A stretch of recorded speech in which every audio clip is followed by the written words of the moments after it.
화요일 주식시장도 조금 주춤주춤거리면서 눈치 보기를 하고 있는데요. 화요일 시황의 해설자들 교보증권 스마트 영업부 사영관 차장님 오셨습니다. 시장 전략 세우고요. 또 유망섹터 종목 알아보겠습니다. 어서 오십시오. 예, 안녕하세요.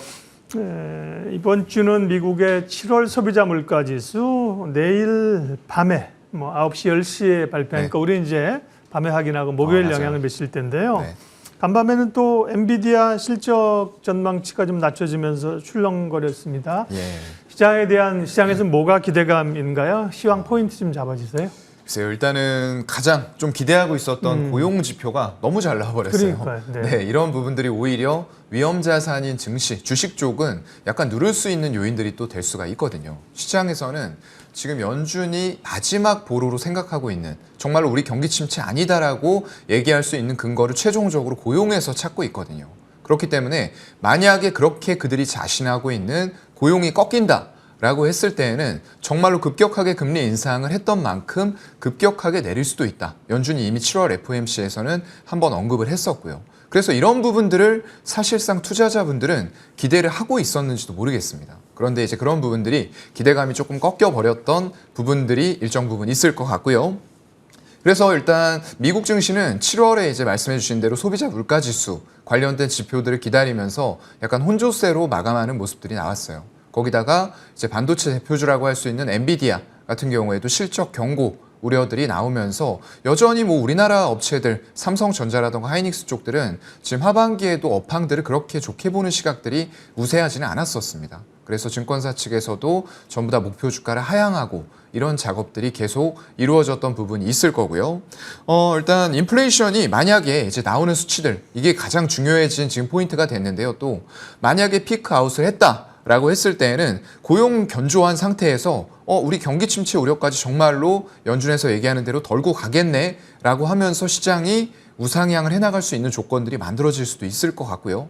만약에 피크아웃을 못하고 지속적으로 상승한다 라고 했을 때는 고용은 좋지만 지금 연준 쪽에서는 그래도 계속적인 하이퍼 인플레이션을 잡기 위해서 금리를 올릴 것이다. 계속적으로 더 강하게 올릴 것이다 라는 얘기들이 나오면은 시장에는 약간 좀 타격을 줄 수가 있는 부분들로 두 가지 방향이 좀 나뉘지 않을까라고 생각이 되고요. 그래서 일단은 자이언트 스텝 이상의 행보가 지금 또 예견이 되고 있는 상황인데 그거보다도 더욱더 강한 전보 스텝, 울트라 스텝이라고 불리우는 1% 인상까지도 이번에 나오는 CPI 이런 쪽들에 의해서 결정이 될 수가 있는 그런 상황까지 현재는 와 있다라고 보시면 될 것 같습니다.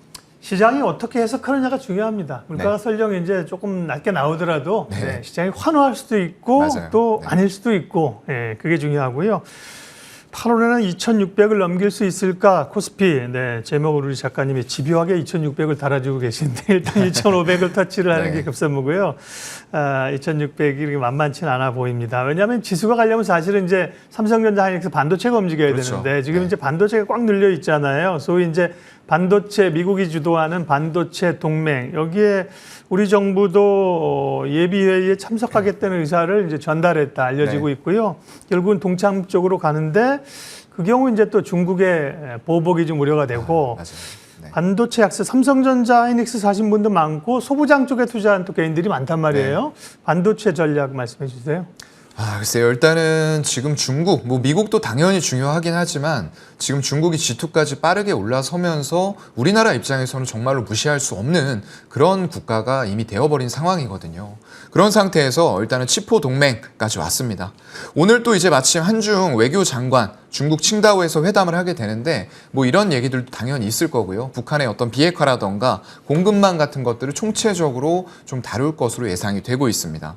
일단은 예전 정부였죠. 그쪽에서 산불했던 약속들을 계속적으로 유지해라라는 입장을 밝힐 가능성이 중국에서는 상당히 좀 높다라고 판단이 되고요. 이 산불이라는 거는 일단은 고고도 미사일 방어 체계 사드라고 하죠. 사드 쪽에서 추가 배치하지 말고 그리고 미국에서 MD 미사일 방어 쪽입니다. 거기다가 한미일 군사 동맹까지 불참해자 이런 쪽으로 지금 산불 정책을 계속적으로 너희는 지켜야 된다. 라고 얘기를 좀 하지 않을까라고 생각이 됩니다.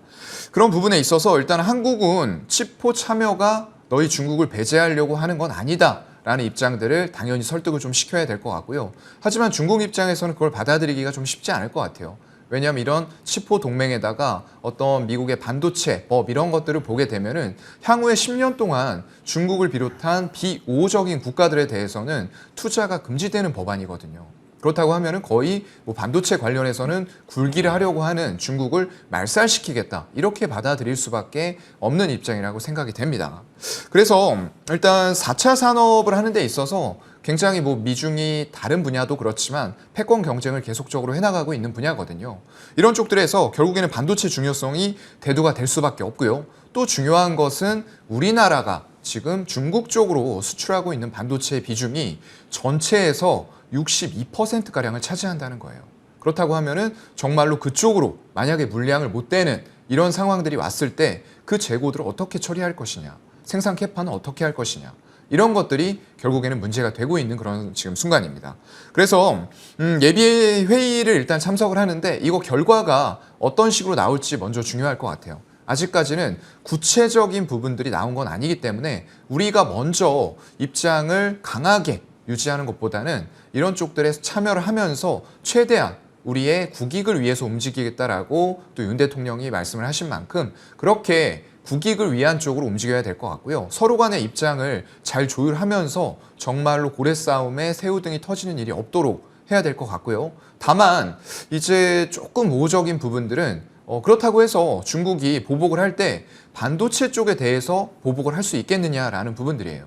결국에는 지금 디램 쪽 같은 경우 그리고 낸드 쪽 보게 되면은 아직까지도 우리나라의 반도체 기업들 삼성전자, SK 하이닉스가 있고요. 그 밑으로는 이제 마이크론이 있는데 마이크론은 미국 기업이란 말이죠. 그렇다고 하면 우리나라 쪽에서 공급 못 받을 때 마이크론이 공급할 수 있는 양을 중국에다가 늘려줄 거냐? 절대 안 하겠죠. 그래서 이런 부분에 있어서 어떤 삼성전자와 하이닉스가 받을 타격은 좀 제한적이다라는 분석들도 나오고 있기는 한데요. 예. 여전히 이런 쪽들, 뭐 대형주뿐만 아니라 말씀해주신 소부장 이런 쪽들에 대해서는 투심 자체가 현재는 좀 악화가 되어 있고요. 예상보다 잘 나온 고용 지표들이 또 자극을 하고 있기 때문에 이런 쪽들은 지금 내리는 비에 대해서는 약간은 조금 피해 있어야 되지 않나라는 생각을 해볼 수밖에 없을 것 같습니다. 네, 거시적인 얘기는 여기까지 하겠습니다. 사실은 알긴 알고 체크는 해야 되는데 뭐 별로 답을 찾기가 좀 어려워서요. 네, 산업이나 기업에 관해서 얘기하는 게 훨씬 더 효과적입니다. 오늘 사윤관 차장과 나눠볼 주제 섹터 화면 한번 보여주십시오. 오늘은요 로봇 관련주 얘기를 하겠습니다. 글로벌 로봇 대전이 시작됐다. 안 그래도 이제 로봇에 대한 관심이 높았었는데요. 아마존이 로봇 청소기 업체 아이로봇, 네, 미국 기업입니다. 이쪽이 이제 특별히 청소기, 무선 청소기 이런 거 하다 보니까 국내에서 이제 로봇 관련주 가운데서도 그런 쪽에 이제 강세를 나타냈었는데요. 오늘은 사실 로봇 관련주가 조금 쉬기 때문에 오히려 이럴 때 보는 게 더 좋습니다. 그죠? 네, 막 10% 오를 때 이럴 쫓아가기는 어렵고요. 네. 로봇 관련주는 이렇게 쉴 때 어떤 종목을 골라놓느냐가 중요해요. 그래서 네, 로봇에 대한 기대감, 현황부터 체크해 주십시오. 네. 일단 어제 말씀해 주신 대로 아마존에서 로봇 청소기 업체 인수하는 또 대규모의 M&A가 나왔고요. 네. 그런 부분들 때문에 로봇 관련주들이 전반적으로 움직이긴 했습니다. 하지만 그중에서도 강하게 움직인 것은 삼성전자와 같이 또 로봇 청소기 쪽으로 마침 협업을 하고 있는 기업이 있었던 거죠. 에브리봇이라고 제가 이제 자율주행을 접목한 로봇 청소기 업체입니다라고 소개를 이 시간을 통해서도 좀 해드렸던 것 같아요. 네. 그래서 그런 기업들 강하게 상승은 했지만 어제 거래량도 많이 터진 상태에서 윗꼬리도 약간은 좀 길게 달렸어요. 일단 너무 단기간 이슈로 인해서 그동안에 쭉 바닥을 짚고 상승을 하다 보니까 윗꼬리가 이제 거의 고가 대비했을 때 반 정도 이상 달리는 그런 파동이 나왔는데요. 아직까지도 뭐 흐름 자체는 견조하다라고 생각이 되고요. 일단 로봇 산업 자체가 글로벌 대기업들이 모두들 뛰어들어서 치열하게 경쟁을 하고 있어요. 제가 이제 예전에 말씀드렸던 게 미래를 예측하는 일이 참으로 어렵습니다. 이거는 뭐 개인들뿐만 아니라 큰 기업들에게도 마찬가지예요. 근데 이렇게 불확실한 미래를 확실하게 하는 방법들이 있다라는 거죠. 대규모의 자금을 가지고 있는 대기업들은 이런 쪽들에 계속적으로 자금을 투자하고 서로 간의 트렌드를 만들면서 이게 빅트렌드가 됐을 때에는 결국 자기네들이 만들어 놓은 트렌드 안에서 소비가 이루어지게 만든다는 거예요. 어찌 보면 좀 무서운 일이기도 한데 이렇게 확실하게 그만큼 빅트렌드로 생각하고 있는 분야 중에 하나가 로봇이다라는 부분을 좀 말씀을 드리는 거고요. 일단 로봇이 그동안에는 사실상 산업용에 조금 더 치우쳐 있었어요. 네, 각각의 50% 비중이다. 산업용과 서비스가 50이다라고 생각했을 때 산업용 쪽이 거의 한 60%가량을 차지하고 있었습니다. 그런데 지금은 이렇게 지금 아마존에서도 어떤 청소기용 로봇 업체를 인수한 것처럼 서비스용 로봇의 범위가 점점 더 커지고 확대가 되고 있다는 부분들이에요. 그래서 우리는 이런 쪽에 좀 집중을 할 필요가 있다라고 생각이 되고요. 물론 산업용 쪽에서 하고 있는 기업, 관련된 기업들도 많이 있습니다. 우리나라에 있긴 하지만 이렇게 서비스 쪽으로 결국에는 대기업들, 특히나 가전 쪽에서 두각을 보이고 있는 삼성전자와 LG전자가 있잖아요. 이미 팔린 가전들이 굉장히 많아요. 앞으로도 많이 팔 거고요. 이런 것들이 결국에는 어떤 로봇만 생각할 것이 아니라 4차 산업과 관련되어서 어떤 자율주행, 인공지능 이런 것들이 전부 다 그쪽으로 결합이 되고요. 결국에는 이미 기판매되었거나 앞으로 팔 가전들에 대해서도 사물 인터넷을 연결시켜서 결국에는 로봇이 홈 서비스 형태로 출시가 되었을 때 모든 집안의 가전들을 컨트롤할 수 있는 홈 서비스 로봇이 된다는 거죠. 그래서 이런 부분에 있어서 삼성전자와 LG전자가 해나가려는 노력들을 또 보이고 있는 그런 상황인 것 같습니다. 근데 이제 가전용보다는 산업용이 훨씬 더 네. 수요나 규모가 크지 않을까 이런 생각도 들고요. 네. 이제 점차 로봇이 확산되는 거니까 로봇 관련주가 좋을 거란 건 다 알고 있는데 어떻게 기준을 잡아야지 그 가운데 어떻게 옥석가리를 해야 될지가 고민인데요. 네. 예, 로봇 관련주 전반적인 전략부터요. 예. 네. 일단은 좀 테마성으로 올라간다라는 부분들은 팩트일 것 같아요. 그렇기 때문에 여러분들이 투자를 하실 때 비록 적자를 내고 있더라도 대기업과의 협업이 꾸준하게 이루어지고 있고 LG전자 같은 경우에 미리 선제적으로 많이 투자들을 했습니다. 네. 뭐 로보티즈 같은 기업들이 그렇죠. 되겠죠. 예. 그래서 그런 쪽들로 지분이 이미 들어와서 적자임에도 불구하고 협업을 받으면서 계속적으로 로봇 산업 커지는 크기가 분명하다. 이게 파이가 커진다는 건 분명한 사실이거든요. 그렇기 때문에 그런 기업들에 집중을 하시는 게 좋을 것 같고요. 아까도 말씀드렸던 대로 아마존이 로봇 청소기 업체를 인수한 것처럼 우리나라에도 이미 어떤 그런 협업들을 해나가고 있는 기업들이 있다는 거죠. 대표적으로 아까 말씀드렸던 삼성전자와 로봇 청소기 협업을 하고 OEM 형태로 내보내지만 자사의 제품도 출시를 하고 있는 이런 로봇 기업들. 결국에는 지금은 로봇 청소기가 주 제품일지 몰라도요. 향후에는 우리가 영화나 이런 쪽에서 본 것처럼 정말로 이족 서비스 로봇이 이족 보행 형태로 나타날 시기도 점점점 다가오고 있다는 거죠. 그만큼 기술력을 발전시켜 나가고 이미 캐시카우를 확실하게 확보하면서 그렇게 벌어놓은 돈으로 또 추가적인 투자를 하면서 향후에 미래지향적인 로봇을 만들어 나갈 수 있는 이런 기업들에 우리는 관심을 갖고 투자를 하는 게 가장 중요한 포인트가 될 것 같습니다. 로봇 관련주를 보는 몇 가지 포인트가 있을 거예요. 그게 이제 다 의미가 있거든요. 네. 근데 그 중에서 차장님은 대기업과 협업하는 기업을 보자고 이제 포인트를 하나 잡아주신 네. 거죠. 그죠? 굉장히 맞습니다. 많다니까요. 로봇이 이제 뭐 협동 로봇, 네. 산업 자동화에서 서비스 로봇 가는데 네. 대기업과 협업이라고 하면 네.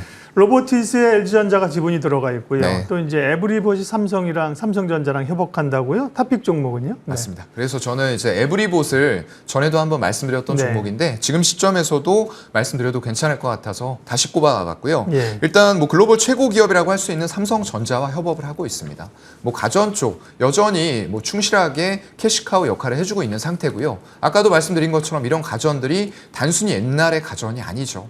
이제 이런 것들이 점점 더 로봇이라던가 사물 인터넷, 자율주행, 인공지능 이런 것들이 협업을 하면서 다 결합이 되고요. 그렇다고 하면은 더욱더 발전된 형태로 나아갈 수밖에 없다라고 생각을 합니다.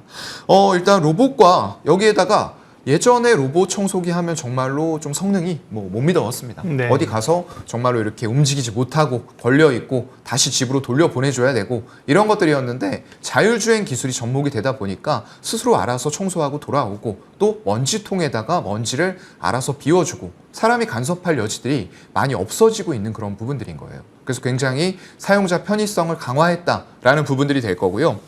하반기에는 이런 모델에 또 신제품들이 출시가 됩니다. 3스핀이라고 하는데 이런 것들이 성장을 주도해 왔고 앞으로도 계속적인 성장 주도하에 나아갈 거고요.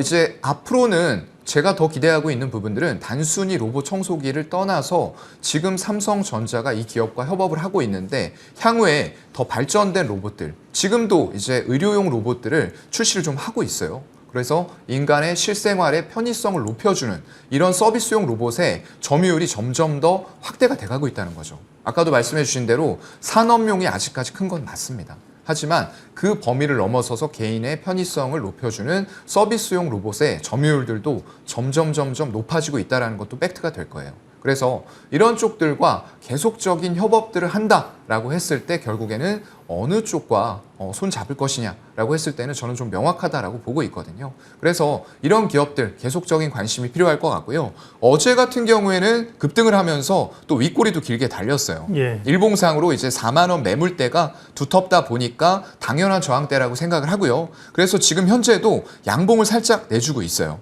그런 상황이다 보니까 121선까지 우리가 분할 매수를 하면 좋을 것 같아요. 121선이 현재가 기준으로 36,000원대 정도 되기 때문에 거기까지 분할 매수해서 일단은 목표가를 1차적으로 봤을 때는 조금 높게 잡을 수도 있겠지만 일단 정고점 부근에서 또 저항대 맞고 떨어졌던 부분들 5만 원을 1차 목표가로 잡고요. 그 이후에 숫자들이 더 커지는 모습들 보면서 추가적으로 상향 가능성 충분히 있다 말씀드리겠습니다. 네, 오늘은 사연관 차장님과 로봇 관련주 이야기했고요. 관심주 탑픽으로 에브리복까지 살펴봤습니다. 화요일 시황의 해설 교보증권 스마트 영업부 사연관 차장님 함께했습니다. 고맙습니다. 네, 고맙습니다.